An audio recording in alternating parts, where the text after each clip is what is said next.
Hey Transformers fans, welcome back. I'm gonna do a little bit of a different review or a different video this time, and hopefully the first of several that I'm gonna put together. But I've done a lot of customization in terms of paint work on a lot of my figures over the years, especially on those ones that really needed some paint touch-ups and some paint work on them to make them the molds pop and really look a lot more movie accurate. So I'm just going to do a series of videos that shows what I've done to certain figures in terms of paint applications, and just sort of going through the differences that it's made to the figures that I have.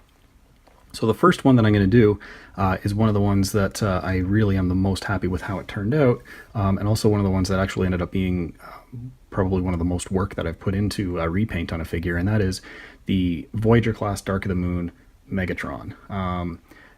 It really was one of those figures that had a great mold, had lots of detail, was a really cool design in terms of the weapon integration and all of the details and stuff that it had into it. But the paint, or lack of paint, on this figure was really apparent. If you go back through internet sites like either Cybertron or whatever that has big photo galleries of these things, you can definitely see obviously what they look like before I've added any paint to it, or what it looked like right out of the package, and you'll know that this guy really had a very plain, bland, kind of brownish, but it was like a light beige color plastic to him, and very few paint apps on him, really.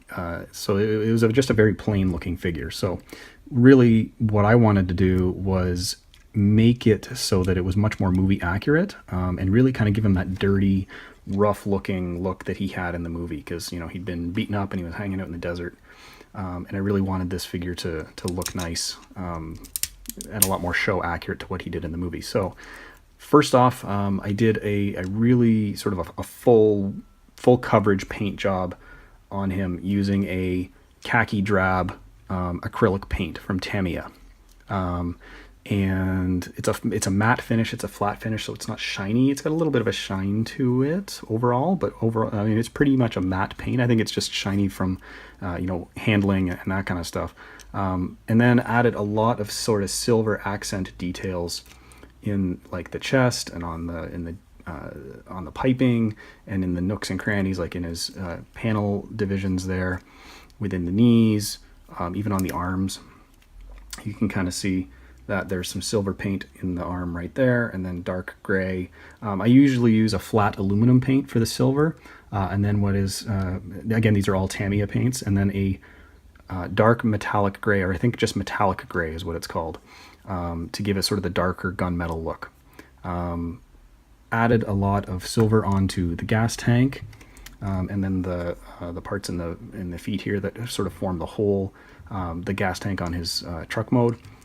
Also added some silver detailing on his leg, and then a little bit of copper accents, just on like the feet in there, and then obviously on the shotgun. And this is a Shapeways shotgun. I think it's called the Scatter Blaster or something like that. I can't remember. I think it's a Fake Busker 3D print, but it really is almost exactly movie accurate to what he had in terms of a shotgun, and I just really love the detail on this thing. He holds it really well, pegs into his hand, and then it also has a couple of little tabs here on either side that are 5mm peg holes, so you can put it on, you can have it stored in vehicle mode as well.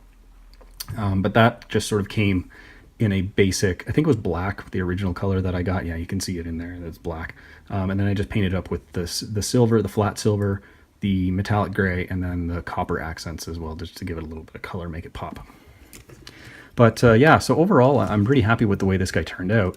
I also not only did paint on the figure, but I also painted the hood and the cape to make it a little more movie accurate, or a little more accurate in terms of what it should look like.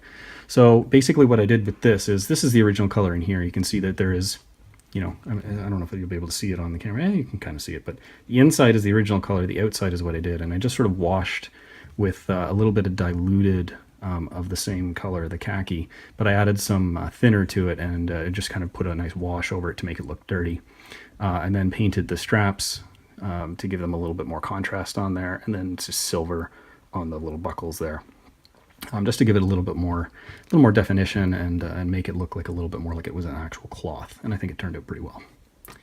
One last thing that I'm just going to highlight is I did some paint work as well on his face to make him look a little bit more like he was mangled, like he was in that movie where his his head was all kind of busted up. So after I did the sort of the khaki and the dark silver, I kind of went over it with just a bit of silver paint, like bright silver paint, to kind of give him that torn metal look on his face where he was beat up.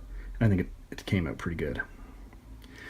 Yeah, so overall, I think that a paint job on this guy really makes a world of difference in terms of how he looks. I think he looks a lot more movie accurate. I think he looks, a lot grittier, a lot rougher, just like he did when he was, hanging out in Africa, in the desert, and especially with the addition of the Shapeways gun, that I'm pretty sure you can still buy those. Really makes him look great. So. I'm pretty happy with the way that this guy turned out. I hope that